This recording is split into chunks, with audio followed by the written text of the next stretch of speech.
the hunting camps. Thought we'd get a little fire going, process up some of this cedar bark. I know it doesn't look like it, but it's the day after Christmas and it's unseasonably warm. But we're going to go down to the water's edge, see if we can find something to have for lunch. And even though we're not going to freeze to death right now, it's been raining for, it seems like forever, but at least a good 3 weeks off and on. I don't think we've had more than 2 days without rain. In the last 2 days, we've had some of the heaviest rains we've had all year. So everything is soaking wet. So I'm going to take a little bit of time to really make some good efforts here to get a fire going on the first time, so this fire can start burning down into coals while we go see what we can fix for lunch. So you let me get a little bit more of this process down, and I'll be right back, and we'll talk a little bit about what we're going to do in this video.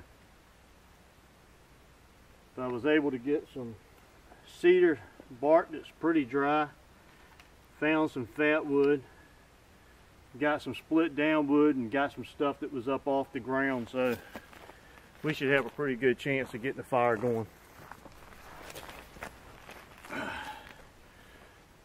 Alright, got that little bird's nest down in here. Get our ferro rod out.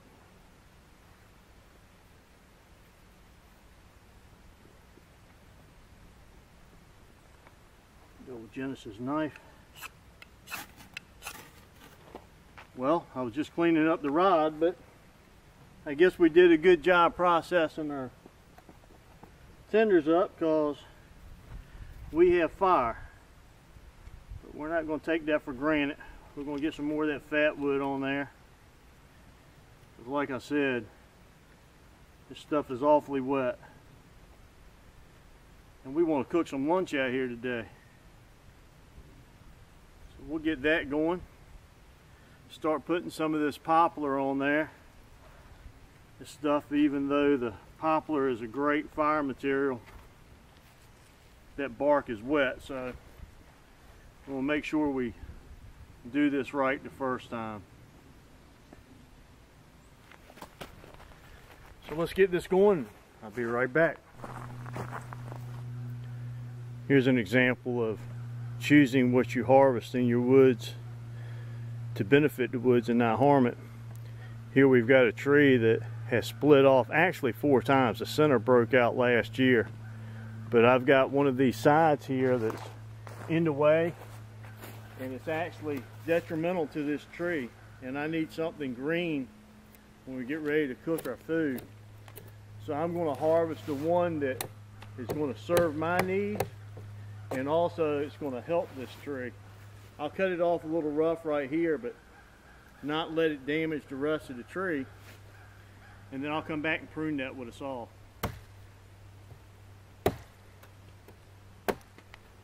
Just kind of beaver chew that around a little bit. Won't take much. Bend that over, and we've got what we need. We'll take that back to camp while the fire is getting going. Up at the top of that limb we just cut is this fork. We're going to bring that over here to the stump because I want to make sure I don't break that off.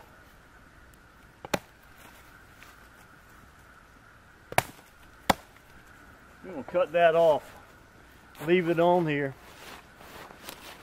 so that we can use this to our advantage as we go to collect our lunch along the river's edge.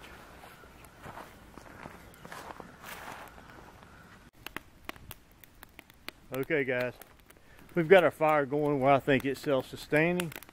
got all of our kit packed up and sitting on that piece of oilcloth over there, so everything's put away. It looks like it's threatening to rain yet again. So let's take our stick and walk down to the water's edge and see what we can gather. And when I say walk down to the water's edge, I mean it's right over here. It's not far at all. Saltwater marsh and creek runs up right behind this trapper's cabin spot, or at least that's what I use it for. It's not really a cabin as much as it is a place to put up the tarp and all. But let's walk down there and see what resources are to be had at the end of December.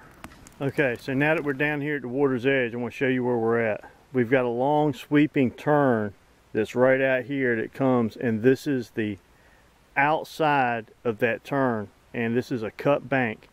And if you look right here, you can tell by the amount of shells what we're after.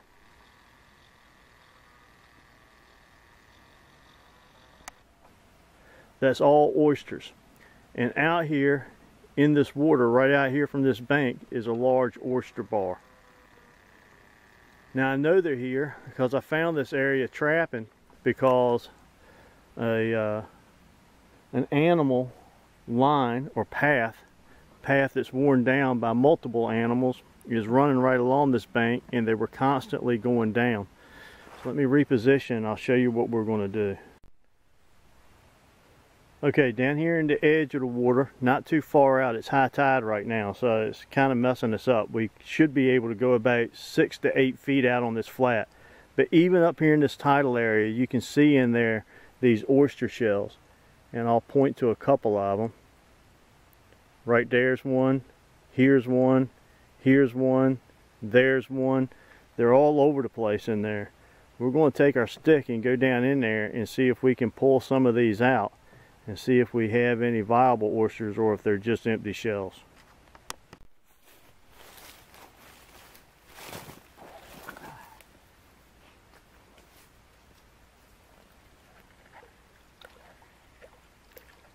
Alright, so I'll dig around and try to rake them up and get them up here where I'm standing. Alright. Just an empty shell.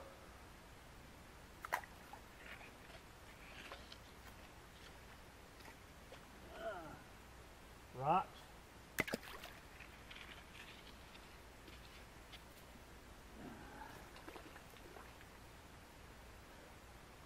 There's one. Put that in a bucket.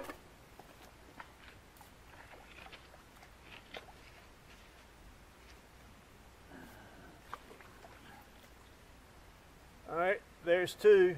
Alright, let me get out of here for a minute. It's so stirred up I can't see them. We'll give it a minute, let this tide kind of clear that water up. We'll see if we can see anything else right there where we raked around.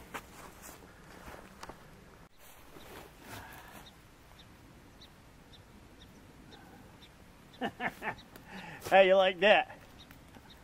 Oyster on a stick. That's not normally the way it happens, but I'll take it.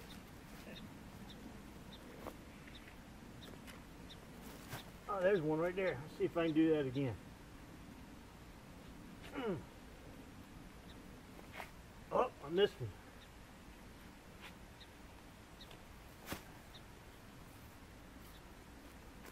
I'll be daggone. I think I might have a new way of doing it. This fork stick picked them up pretty good. I can't believe that. It's my lucky day.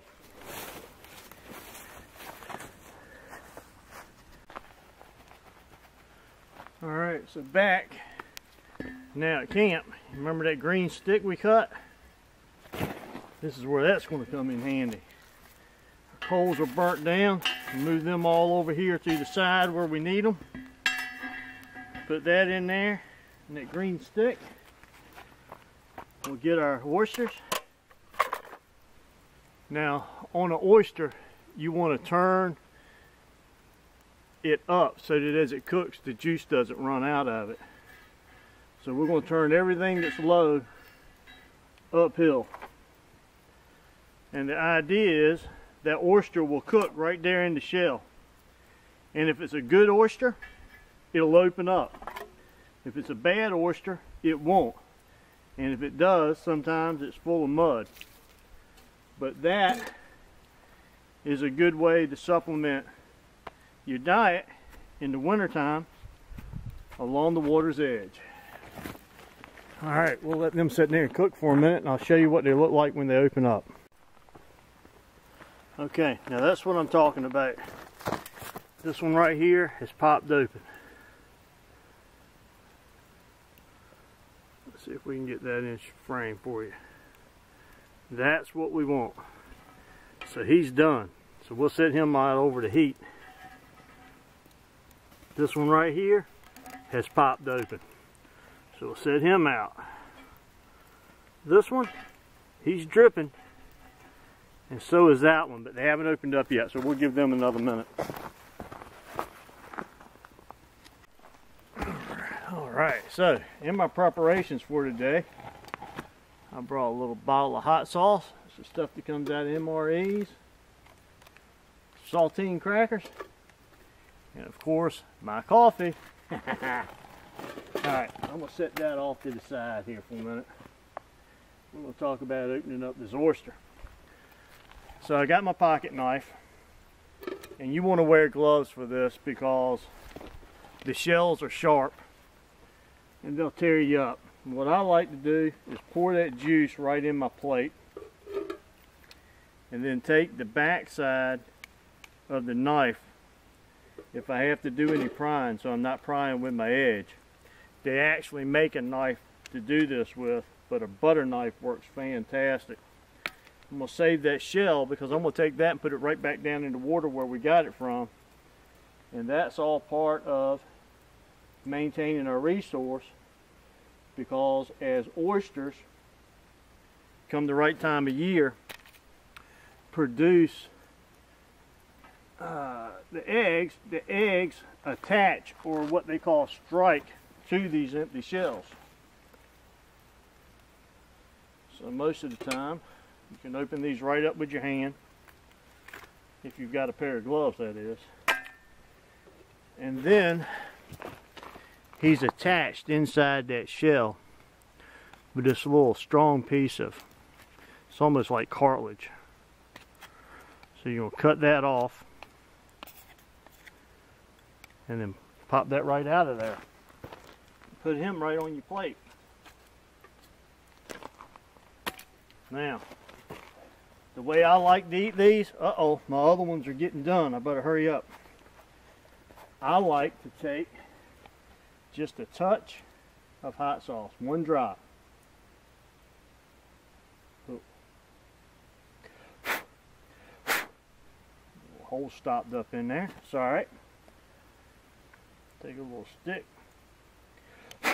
Free that up. Well, he's just being stubborn. Isn't that the way it is when you're on camera? There we go. We got to open now. One drop there. One drop there. There's a lot of shaking for a drop. Alright. Now, saltine cracker.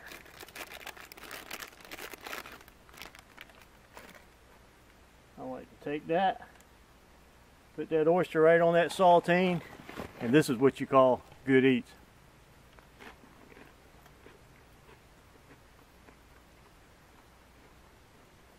Man can make a meal off of that real easy. Let me finish eating up the rest of these. I'll catch you in a minute.